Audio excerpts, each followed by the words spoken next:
ನಮ್ಮಲ್ಲಿ ಗುತ್ತಿಗೆಗೆ ಅವಕಾಶ ಇರಲಿಲ್ಲ. ಗುತ್ತಿಗೆ ಯಾರೋ ಕಾಂಟ್ರಾಕ್ಟ್ರು ಮಾಡೋದಕ್ಕೆ ಅವಕಾಶ ಇರಲಿಲ್ಲ. ಯಾರಿಗೆ ಉದ್ಯೋಗದ ಅವಶ್ಯಕತೆ ಇದೆ, ನಾವು ಅವರಿಗೆ ಜಾಬ್ ಕಾರ್ಡ್ ಕೊಟ್ಟಿದ್ದೀವಿ, ಅವರಿಗೆ ಮಾತ್ರ ನಾವು ಈ ಉದ್ಯೋಗ ಖಾತ್ರಿ ಯೋಜನೆ ಅರಿವಾಗ್ತಾ ಇದ್ದಿದ್ದು. ಈಗ ಉದ್ಯೋಗ ಇವರು ಯಾರು ಗುತ್ತಿಗೆದಾರರು ಅವರು ಕೂಡ ಇದರಲ್ಲಿ ಭಾಗವಹಿಸ್ತಕ್ಕಂಥ ರೀತಿಯಲ್ಲಿ ಮಾಡಿದ್ದಾರೆ. ಒಂದು ರೀತಿಯಲ್ಲಿ ಕಾರ್ಪೊರೇಟ್ ಕಂಪನಿಗಳಿಗೆ, ಈಗೆಲ್ಲ ಕಾರ್ಪೊರೇಟ್ ಕಂಪನಿಗಳು ಅಗ್ರಿಕಲ್ಚರಿಗೆ ಬಂದುಬಿಟ್ಟಿದ್ದಾರೆ. ಸಾವಿರ ಎಕರೆ ಎಲ್ಲ ಕೊಂಡ್ಕೊಳ್ಳೋದು, ಅಗ್ರಿಕಲ್ಚರ್ ಮಾಡೋದು, ಆ ಥರದ್ದು ಇವರೇ ಅಲೋ ಮಾಡಿದ್ದಾರೆ. ಅವರಿಗೆ ಅನುಕೂಲ ಆಗುತ್ತೆ. ಈ ಕೂಲಿ ಮಾಡೋರಿಗೆ ಅವರಿಗೆ ಹೋಗಿ ಅವ್ರ ಫಾರಮ್ನಲ್ಲಿ ಕೂಲಿ ಮಾಡತಕ್ಕಂಥ ರೀತಿಯಲ್ಲಿ ಉದ್ಯೋಗ ಸಿಗೋದಿಲ್ಲ. ಅಲ್ಲಿ ಬನ್ನಿ ಅನ್ನೋ ಥರ ಕೂಲಿ ಕಾರ್ಮಿಕರನ್ನ ಒತ್ತಾಯ ಮಾಡಿ ಕರ್ಕೊಂಡು ಹೋಗೋ ರೀತಿಯಲ್ಲಿ ಮಾಡ್ತಿದ್ದಾರೆ. ಆದ್ದರಿಂದ ಇದರಲ್ಲಿ ಯಾರಿಗೆ ಅನುಕೂಲ ಆಗ್ತಾ ಇತ್ತು?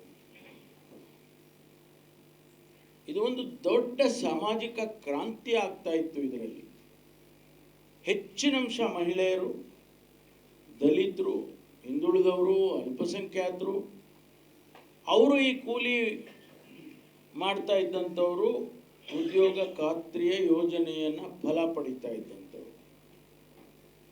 ಇವರನ್ನ ನೀವು ಟಾರ್ಗೆಟ್ ಮಾಡಿದ್ದೀರಾ ಅಂತ ಅನ್ಸಲ್ವಾ? ಯಾರು ಈ ದೇಶದಲ್ಲಿ ಬಡವರಿದ್ದಾರೆ, ಯಾರು ಈ ದೇಶದಲ್ಲಿ ಶೋಷಣೆಗೆ ಒಳಗಾಗಿದ್ದಾರೆ, ಅವರನ್ನು ನೀವು ಟಾರ್ಗೆಟ್ ಮಾಡಿದ್ದೀರಾ. ಅಂದರೆ ಯಾರೂ ಕೂಡ ಆರ್ಥಿಕವಾಗಿ, ಸಾಮಾಜಿಕವಾಗಿ, ಶೈಕ್ಷಣಿಕವಾಗಿ ಯಾರ ಮೇಲೆ ಬರಬಾರ್ದು. ಇವರನ್ನು ಹಾಗೆ ಕೂಲಿ ಕಾರ್ಮಿಕರಾಗಿ ಇಟ್ಟು ಶೋಷಣೆ ಮಾಡಿ ಆ ಸಮಾಜದ ಏನು ಮನುಸ್ಮೃತಿಯ ವರ್ಗೀಕರಣ ಇದೆ, ಆ ಮನುಸ್ಮೃತಿಯ ವರ್ಗೀಕರಣವನ್ನು ಇವತ್ತು ಉತ್ತೇಜನ ಮಾಡ್ತಾ ಇದ್ದೀರಿ, ಪ್ರೋತ್ಸಾಹ ಮಾಡ್ತಾ ಇದ್ದೀರಿ ಅಂತ ಹೇಳಿ ನಾವು ಹೇಳಬೇಕಾಗ್ತದೆ. ಅಲ್ಲ, ಹೇಳ್ತೀನಿ, ಬರ್ತೀನಿ. ಆದ್ದರಿಂದ ಇವತ್ತು ನಾವು ಏನು ಕಾಂಗ್ರೆಸ್ ಪಕ್ಷ ಇವತ್ತು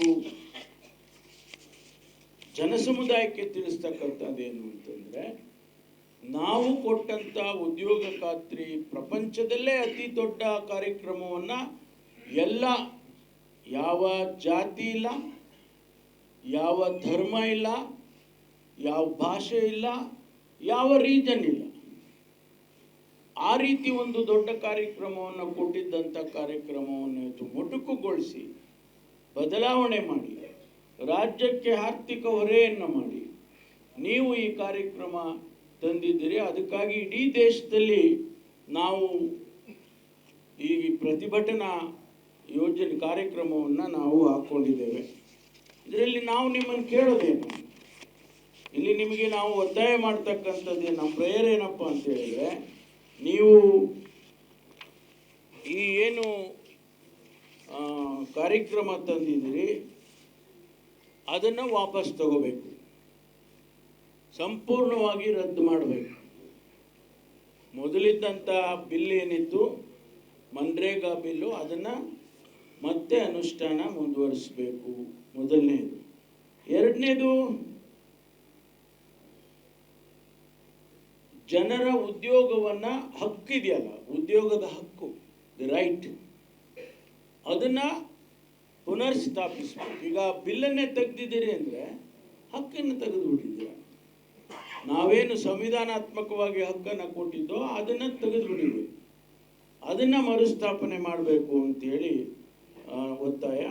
ಆಮೇಲೆ ಪಂಚಾಯಿತಿಗಳಿದಾವಲ್ಲ, ಗ್ರಾಮ ಪಂಚಾಯಿತಿಗಳು, ಸ್ವಯಂ ಆಡಳಿತದ ಹಕ್ಕನ್ನು ಕೊಡಬೇಕು ಅವರಿಗೆ. ಇಂಡಿಪೆಂಡೆಂಟ್ ರೈಟ್ಸನ್ನು ಕೊಟ್ಟಿದ್ದು ನಾವು.